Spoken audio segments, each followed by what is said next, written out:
Assalamualaikum warahmatullahi wabarakatuh. Ini adalah jurnal harian saya yang ketiga. Video ini akan membahas mengenai analisis isu kontemporer bersama saya, Nanda Rizky, dengan NDH 26. Saat ini kita berada di era industri 4.0.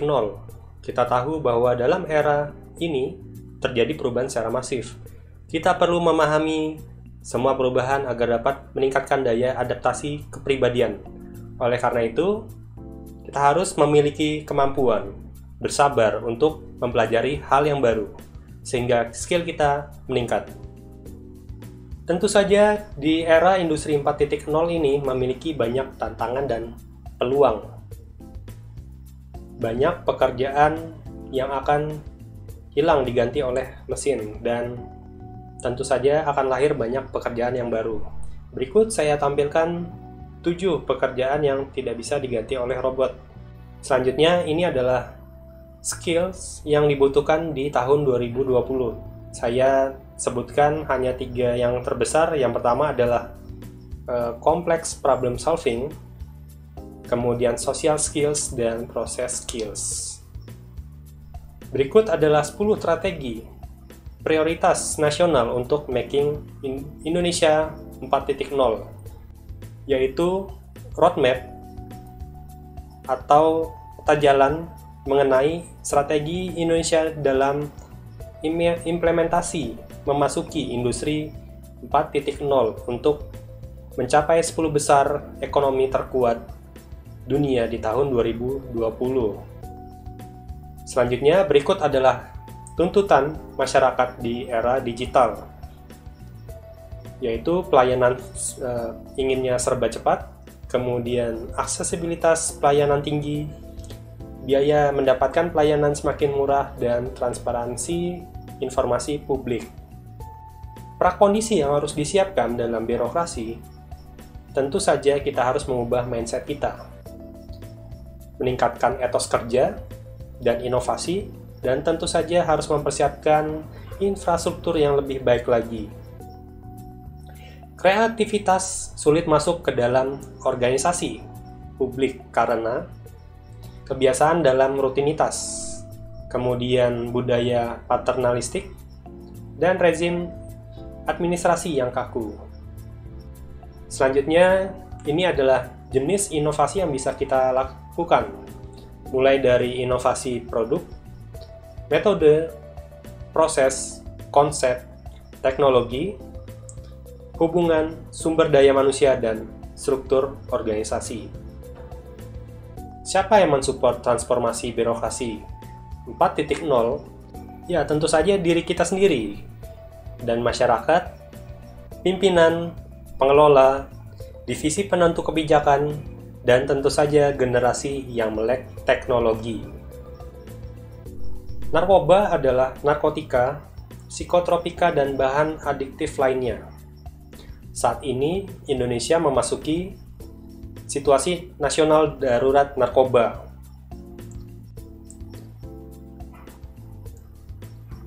Badan Narkotika Nasional meminta masyarakat mewaspadai adanya NPS, yaitu narkoba jenis baru hasil sintetis.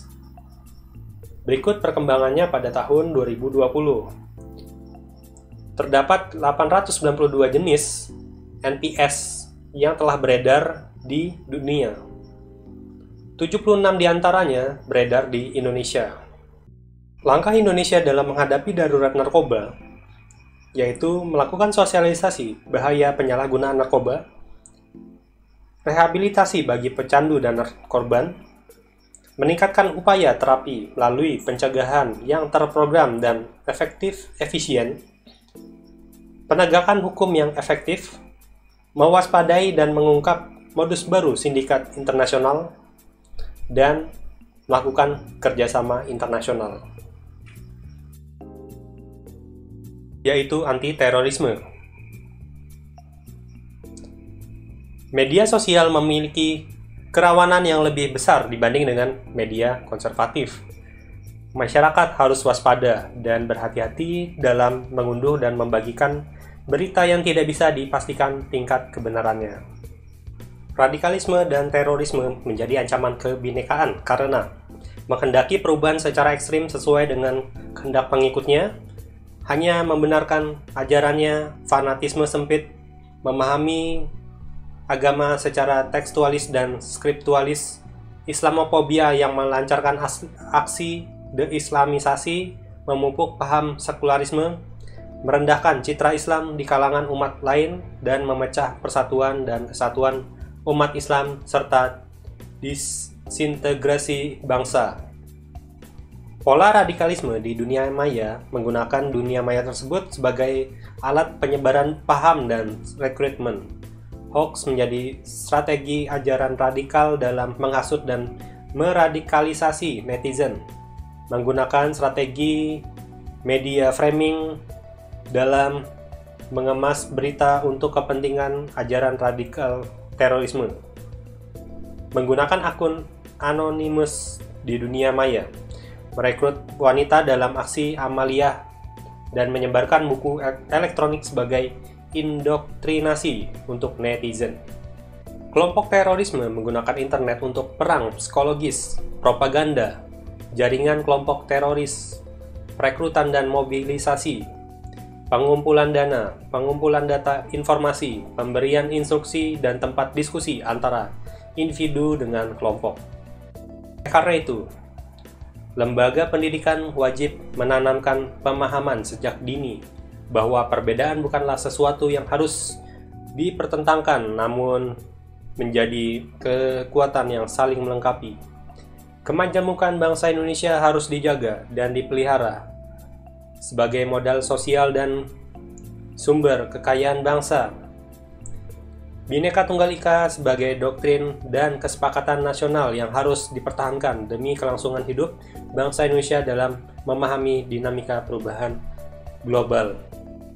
Berikut refleksi dan internalisasi yang telah saya pelajari dalam materi ini, yaitu di era teknologi ini kita harus memiliki kemampuan bersabar untuk mempelajari hal yang baru. Kasus penyalahgunaan narkoba akan terus berkembang dengan jenis NPS yang semakin banyak. Menjaga dan mempertahankan NKRI adalah tanggung jawab semua komponen bangsa dalam rangka mencegah radikalisme dan terorisme. Selanjutnya, rencana aksi yang bisa saya lakukan yaitu menggunakan kombinasi teknologi dalam pembelajaran jarak jauh, mensosialisasikan dampak buruk narkoba terutama kepada mahasiswa bimbingan, dan menanamkan kepada mahasiswa bahwa terorisme dan radikalisme dapat memecah belah persatuan bangsa. Demikian dari saya. Terima kasih. Wassalamualaikum warahmatullahi wabarakatuh.